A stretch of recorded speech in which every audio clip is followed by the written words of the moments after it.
I'm just going to talk to you today about overnight oats. All right, so we're starting off with just 1 container of the Greek yogurt, just plain Greek yogurt. If you want to use flavored yogurt instead of plain, you can do that, but then you'll want to cut back or even eliminate the sweetener. So that was 1 container, half a cup of old-fashioned rolled oats, 2/3 of a cup of whole milk, but you can use almond milk, you can use skim milk, you can whatever kind of milk, coconut milk, any kind of milk you want. This is a tablespoon of chia seeds. You could also use flax seeds or flax meal. This is a teaspoon of vanilla. You can use a full teaspoon or a half a teaspoon. I like to use a whole teaspoon. I like vanilla. Pinch of salt.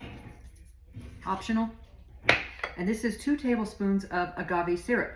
Now you can use honey, agave syrup, or maple syrup. Now we're just going to stir it up. You want it pretty well combined. I apologize. I wasn't thinking about, I'm going to have to pour this into that smaller jar. So normally, I'll be honest with you, I normally, when I'm not doing videos and I'm just making overnight oats, I put it right in the jar. So, but to get it in the jar,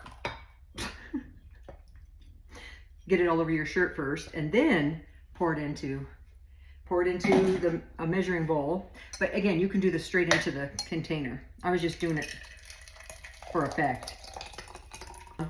Now you put this in the refrigerator overnight or for at least 4 hours. The oats soak up the liquid, and it's sort of like a oat pudding, if you will, and enjoy. Okay, so I'm just going to add a couple of blueberries and a couple of sliced almonds, a little bit of cut up banana in there, just a little bit of cut up banana. Slice it down the center and then cut it in little slices, and then you have a healthy, delicious meal. Kids like this. Oh. Do you rush around in the morning trying to get breakfast ready and get the kids out the door and get yourself out the door? Well, have this sitting in there. Again, this container cannot go in the microwave, but you can put it in a bowl and microwave it and make it hot.